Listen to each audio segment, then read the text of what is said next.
حضرت عبداللہ بن عمر رضی اللہ عنہما سے روایت ہے کہ رسول اللہ صلی اللہ علیہ وسلم نے فرمایا، چاند دیکھے بغیر رمضان کے روزے شروع نہ کرو اور چاند دیکھے بغیر رمضان ختم نہ کرو۔ اگر مطلع ابر آلود ہو تو مہینے کے 30 دن پورے کر لو۔ اسے بخاری اور مسلم نے روایت کیا ہے۔ تو اس سے پتہ کیا چلتا ہے کہ رمضان کا آغاز چاند دیکھنے سے ہوتا ہے، اور جب تک چاند نظر نہ آئے تو روزہ نہیں رکھنا چاہیے، اور اسی طرح جب تک عید کا چاند نظر نہ آئے تو اس وقت تک عید بھی نہیں منانی چاہیے۔ اس کے بارے میں ایک اور روایت میں آتا ہے، قال الشہر 29 لیلۃ فلا تصوموا حتی تروہ فإن غم علیکم فأکملوا العدۃ 30۔ حضرت عبداللہ بن عمر ہی کی روایت ہے یہ، اور یہ دوسری روایت ہے جس میں آتا ہے کہ آپ صلی اللہ علیہ وسلم نے فرمایا، مہینہ 29 دن کا ہوتا ہے، بس روزہ رکھنا شروع نہ کرو جب تک کہ ہلال نہ دیکھ لو، پھر اگر مطلع صاف نہ ہونے کی وجہ سے وہ تم کو نظر نہ آئے تو شعبان کے 30 دن پورے کر لو۔ یعنی اسلامی کیلنڈر کا مہینہ 29 دن کا بھی ہوتا ہے اور 30 دن کا بھی ہوتا ہے، یعنی اس میں گنجائش ہے۔ تو اگر 29 پہ نہیں چاند دکھا تو پھر 30 پورے کر لو۔ تو اس سے بھی کیا پتہ چلتا ہے کہ اس میں گنجائش موجود ہے، اور اصل چیز رؤیت ہلال ہے، یعنی مہینے کا آغاز کس سے ہوگا؟ چاند دیکھنے سے ہوگا۔ اور اس میں بھی آپ دیکھیے کہ ایک خاص اللہ تعالیٰ کی حکمت ہے کہ ہمیں شمسی کیلنڈر نہیں دیا گیا، قمری دیا گیا ہے، کیونکہ شمسی کیلنڈر کے مطابق اگر ہم روزے رکھتے تو ہمیشہ ایک ہی موسم میں روزے آتے۔ قمری کیلنڈر تبدیل ہوتا رہتا ہے۔ پچھلے سال آپ کو یاد ہوگا کہ اب سے 10 دن بعد روزے شروع ہوئے تھے، پھر اس کے بعد اگلے سال آپ اندازہ کریں کہ تھوڑا سا اور پیچھے چلے جائیں گے۔ پھر اسی طرح حضرت عبداللہ بن عمر سے روایت ہے کہ رسول اللہ صلی اللہ علیہ وسلم نے فرمایا، ہم ایک امی قوم ہیں، نہ لکھتے ہیں نہ نجوم کا حساب جانتے ہیں۔ یہ بھی متفق علیہ روایت ہے بخاری اور مسلم کی۔ ہم امی قوم ہیں، لکھنا پڑھنا نہیں جانتے، نہ حساب کرتے اور نہ نجوم جانتے ہیں۔ مہینہ یوں ہے اور یوں ہے اور یوں ہے اور یوں ہے۔ آپ نے ہاتھوں کے اشارے سے انگلیوں سے یہ بات سمجھائی، دونوں ہاتھوں کی انگلیوں کو کھولا اور تیسری مرتبہ آپ نے انگوٹھا بند کر لیا، یعنی 29 کو، یعنی مہینہ اصلاً 29 کا ہوتا ہے۔ پھر آپ نے فرمایا مہینہ یوں ہے اور یوں ہے اور یوں، یعنی پورے 30 دن، یعنی دونوں طرح عمل کر کے دکھایا۔ ایک دفعہ آپ نے انگلیوں سے 29 دن بنائے اور دوسری دفعہ 30 دن۔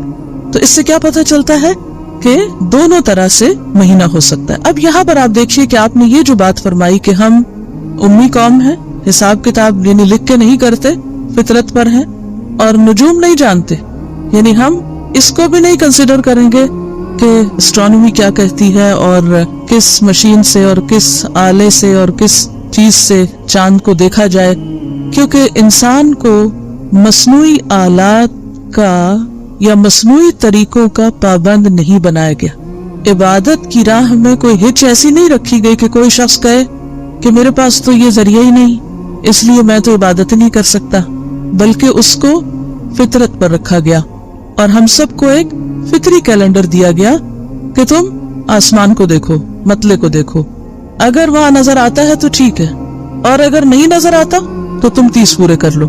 مکلف نہیں قرار دیا گیا کہ ہاں پھر تم میں سے کوئی بادلوں کے اوپر جا کے وہاں سے جھانک کے دیکھے یا کسی خاص جگہ پہ جائے اور وہاں سے مشاہدہ کرے۔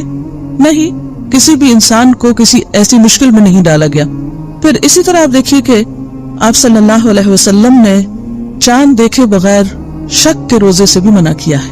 آپ صلی اللہ علیہ وسلم نے فرمایا، متفق علیہ روایت ہے، لا يتقدمن احدكم رمضان بصوم يوم او يومين الا يكون رجل كان يصوم صوما فليصم ذلك اليوم۔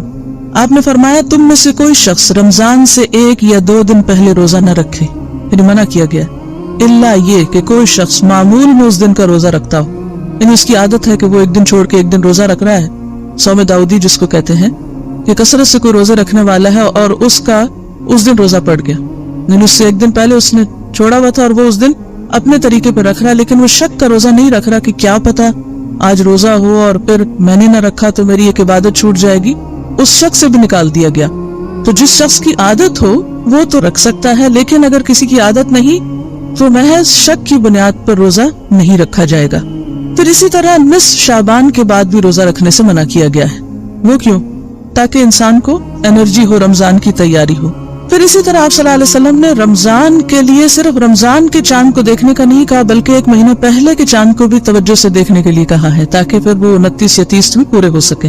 نبی صلی اللہ علیہ وسلم نے ہدایت فرمائی کہ رمضان کے لیے شعبان کا ہلال دیکھنے کا اہتمام کرو، یعنی ایک مہینہ پہلے سے ہی، تاکہ پھر غلطی نہ ہو۔ پھر اسی طرح آپ صلی اللہ علیہ وسلم نے فرمایا، اور یہ ابو داؤد، ترمذی، نسائی، ابن ماجہ اور دارمی کی روایت ہے کہ جس شخص نے اس دن کا روزہ رکھا جس کے بارے میں شک ہو تو اس نے ابو القاسم صلی اللہ علیہ وسلم کی نافرمانی کی، یعنی اس سے منع کیا گیا کہ محض شک کی بنیاد پر انسان ایک دن پہلے روزہ رکھ لے، اور اگر کوئی ایسا کرتا ہے تو وہ نبی صلی اللہ علیہ وسلم کی نافرمانی کر رہا ہے۔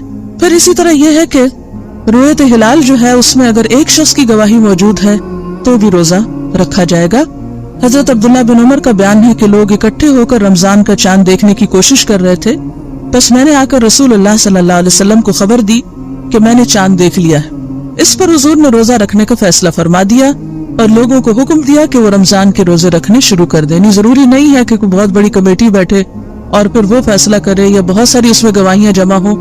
اگر ایک بھی ایسا شخص جس کی گواہی قابل اعتبار ہے، اگر وہ کہتا ہے کہ اس نے چاند دیکھ لیا ہے، تو اس پر بھی فیصلہ ہو سکتا ہے، کیونکہ سب لوگوں کی نظر ایک جیسی نہیں ہوتی، کچھ لوگ دور کی نظر میں بہت اچھے ہوتے ہیں۔ پھر اسی طرح آپ صلی اللہ علیہ وسلم دوسرے مہینوں کی بنسبت شعبان کی زیادہ حفاظت کرتے تھے، پھر رمضان کا چاند دیکھ کر روزہ رکھتے تھے۔ اگر مطلع صاف نہ ہونے کی وجہ سے چاند نظر نہ آتا تو شعبان کے 30 دن پورے کر کے روزہ رکھتے تھے، اور یہ ابو داؤد کی روایت ہے۔ اب آپ اپنی اصل کتاب پر آ جائیے۔ پھر اسی طرح ہم یہ دیکھتے ہیں کہ رمضان کی پہلی تاریخ کے چاند کے بظاہر چھوٹا یا بڑا ہونے سے شک میں نہیں پڑنا چاہیے۔ بعض لوگ اس پر بھی بہت حجت بازی کرتے ہیں نا کہ چاند اتنا بڑا نظر آ رہا ہے اور وہ کیا ہے، پہلی کا نہیں ہو سکتا، یہ دوسری کا ہوگا، اور اس کے بڑا یا چھوٹا نظر آنے کی وجہ بعض اوقات یہ نہیں ہوتی کہ وہ پہلی یا دوسری کا ہے، اس میں مطلع کا فرق ہو جاتا ہے۔ اب دیکھیں کہ چاند نظر آنے کا جو وقت ہوتا ہے وہ بہت تھوڑا ہوتا ہے، یعنی مغرب کے آس پاس تھوڑا سا پہلے نظر آئے گا، تھوڑا سا بعد، اور فوراً غروب ہو جائے گا۔ اب اس میں آپ دیکھیے کہ جب راتیں لمبی ہونے لگ جائیں اور رات جلدی شروع ہو جائے اور دن چھوٹے ہونے کی طرف، تو اس میں امکان اس بات کا ہوتا ہے کہ وہ پہلے سے ہی طلوع ہو کر غروب ہو گیا، اس سے پہلے کہ آپ کی مغرب کا ٹائم ہوتا وہ آلریڈی گون، اور آپ اس کو پھر دیکھ نہیں سکے۔ پھر یہ ہے کہ اس کے بارے میں حدیث ہے، مسلم کی روایت ہے، حضرت ابو البختری کہتے ہیں ہم عمرے کے لیے مدینہ سے روانہ ہوئے، جب نخلا کے مقام پر پہنچے تو سب نے نیا چاند دیکھا۔ کچھ لوگوں نے کہا یہ تو تیسری رات کا چاند لگتا ہے بڑا ہونے کی وجہ سے، کچھ لوگوں نے کہا دوسری رات کا لگتا ہے۔ ہماری ملاقات حضرت عبداللہ بن عباس سے ہوئی، ہم نے ان سے کہا ہم نے چاند دیکھا ہے۔ کچھ لوگوں نے اسے تیسری رات کا کہا ہے، کچھ نے دوسری رات کا۔ حضرت عبداللہ بن عباس نے پوچھا تم نے کون سی رات کا چاند دیکھا تھا؟ ہم نے بتایا فلاں فلاں رات دیکھا تھا۔